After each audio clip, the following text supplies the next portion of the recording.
जिस नाव की पतवार आपके हाथ में नहीं, वह नाव आपको पार करा दे, इस बात की क्या गारंटी? आपका जीवन तो उसके हाथ में, जिसके हाथ में नाव की पतवार, वह चाहे तो आपको डुबो दे, चाहे पार करा दे। फ्रेंड्स, जब नदी में बाढ़ आती है तब जो साहसी है, जिसे अपनी शक्तियों पर पूरा विश्वास है, वह तो तय कर उस पार चला जाएगा। लेकिन जो डरपोक और कायर है, वह तो बीच मझधार में डूबकर अपनी जान दे देगी। सहायता पाना और सहायता की प्रतीक्षा करना, दोनों ही बातें जीवन की प्रगति के राह में बाधाएं। अतः हर युवक या युवती के लिए आवश्यक है वो शुरू से अपने काम स्वयं करने की आदत डालें। अपने माँ बाप आदि लोगों की शक्ति से विश्वास हटाकर केवल अपनी शक्ति के सहारे आगे बढ़ने की कोशिश करें। जिस क्षण आप बाहरी सहायता लेना बंद कर देंगे, उसी क्षण आपके भीतर आत्मनिर्भरता का अंकुर फूटते हुए महसूस होने लगेगा।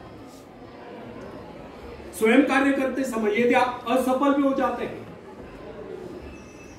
तो बिना उस असफलता को घबराए तुरंत उस कमी की खोज कीजिए जिसके कारण आपको असफलता मिली, और जैसे आप उस कमी को खोज निकाले तुरंत ही उसे दूर करने के प्रयास में जुट जाए। आपका वास्तविक आदर तभी होगा जब आप एक सफल व्यक्ति के रूप में दुनिया के सामने आओ। मगर यदि आप एक व्यक्ति के बाद दूसरे व्यक्ति के आगे हाथ फैलना शुरू कर देंगे तो लोग आपको मंगता या भिखारी कहेंगे। अतः आप ये प्रण कर लें कि आपको केवल अपने भरोसे जीना है, ना कि किसी की दया पर, क्योंकि बाहरी सहायता किसी वक्त ही वरदान सिद्ध होती है, अधिकतर समय यह अभिशाप ही सिद्ध होती है। फ्रेंड्स, बाहरी सहायता मनुष्य की काम करने की गति को मंद करके शरीर में सुस्ती ला देती है। आप जीवन में ऐसे लोगों से मिलते कीजिए जो आपको आगे बढ़ने की प्रेरणा दें। कुछ लोग एक बाजू या एक पाव वाले होते हैं, फिर भी वे अपनी लगन और अपनी मेहनत से अपनी जीविका चलाते हैं। फिर तो आप तो हट्टे कट्टे, फिर आगे बढ़ने की कोशिश आप क्यों नहीं कर सकते?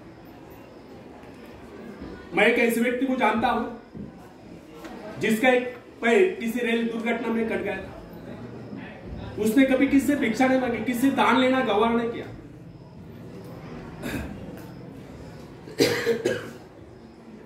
यहां तक कि अपने बहन भाई का भी उसने कभी सहारा नहीं दिया। उसने एक छोटा सा धंधा फुटपाथ पर आरंभ किया। शुरू में वो न्यूज़पेपर बेचने लगा। 2 पैसे बचाकर उसने वजन तौलने की मशीन खरीदी, उस पर अपना पेट पालने लगा। आज वही व्यक्ति उसी फुटपाथ के किनारे एक बहुमंजिला बिल्डिंग में न्यूज़पेपर स्टॉल लगाकर बैठा है। साथ में उसने जेरॉक्स सेंटर भी खोल रखा है। सुना है आजकल वो मोबाइल शॉपिंग भी चला रहा है। वो स्वाभिमानी है, किसी से मदद लेना वो अपना अपमान समझता। आज वही उन लोगों को जिनके हाथ पैर सलामत है, ऐसे परिवारजनों को खिलाता पिलाता है, उनके हर प्रकार की सहायता और मदद करता है, तो इसमें किसी को हैरत न होगी। आज वो दूसरों की सहायता करने का हो चुका है। वो उन लोगों के लिए प्रेरणा स्थान है जो सर्वांग संपन्न होकर भी दूसरों से सहायता पाने की आशा रखते हैं। फ्रेंड्स, मैं केवल उस विकलांग की बात नहीं कर रहा जिसे मैं जानता हूं। इस संसार में ऐसे बहुत से विकलांग लोग हैं जो अपनी हिम्मत से खुद भी खा रहे और अपने परिवार को भी पाल रहे। ऐसे स्वाभिमानी, मेहनती, आत्मविश्वासी और साहसी लोगों को अपनी जीविका चलाते देखकर हमें स्वयं के विषय में सोचना चाहिए कि क्या हम पूर्णतः स्वस्थ हैं, साथ ही सभी अंगों से युक्त तथा शरीर से चुस्त मस्त होकर भी क्या हम अपने आप को समर्थ समझने का अधिकार रखते हैं? यदि हां, तो फिर किसी दूसरों से सहायता की प्रतीक्षा। कोई भी सर्वांग संपन्न व्यक्ति तब तक अपने आप को समर्थ समझने का अधिकार नहीं रखता जब तक वो समझता है कि वो किसी का अधीन है। वास्तविक स्वतंत्रता एक ऐसा उपाय है जिससे मनुष्य की शक्ति दोगुनी। इस प्रकार की भावना अन्य किसी प्रकार से प्राप्त नहीं होती। जब कोई युवक या युवती किसी व्यापार में उतरता है, उसके मन में श्रेष्ठ भावना अवश्य उत्पन्न होती है। यही भावना उसे प्रसन्नता प्रदान करती है।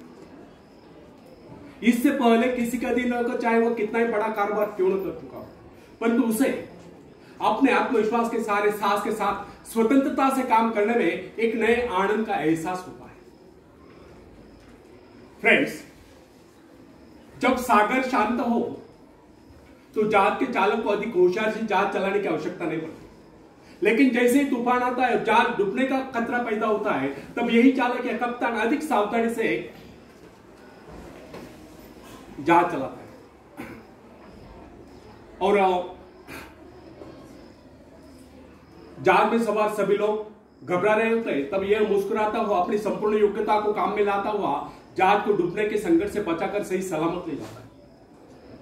वास्तविक ऐसी योग्यता की परीक्षा दुख और संकट के समय में होती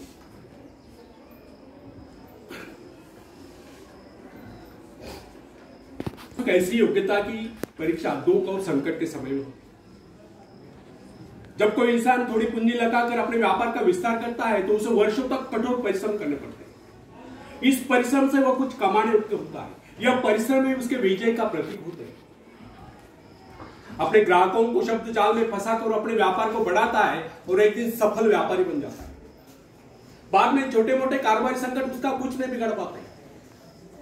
जो लोग इससे पहले उसे कम पूंजी वाला समझकर उसका मजाक उड़ाया करते थे, आज वही लोग उसकी सफलता की प्रशंसा करते नजर आते हैं।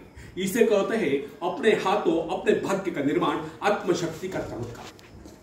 फ्रेंड्स, जिसके पास धन की शक्ति हो, उसे शिक्षा प्राप्त करके, विद्या प्राप्त करके आत्म विकास करने का अवसर कहा है।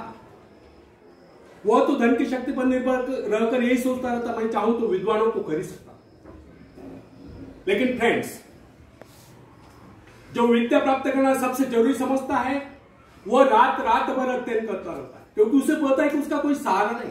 सहारा बढ़ेगा तो वह उसका अपना स्वयं का ज्ञान। जिस आदमी को यह पता हो जाता है कि उसे बाहरी सहायता लेना, जिस व्यक्ति को यह पता हो जाता है कि उसे बाहरी सहायता मिलना बंद हो गया है, वह या तो अपने पांव पर खड़ा हो जाएगा या गिर जाएगा। वास्तविक उस समय उसे बहुत ही कठोर परिश्रम की आवश्यकता महसूस होती है और सफलता के कलंक से बचने के लिए उसे अपने व्यक्तित्व की रक्षा करनी चाहिए। ऐसे लोग अपने आत्मविश्वास की शक्ति के बल पर दिन रात कड़ी मेहनत करते हैं और सफल हो जाते हैं।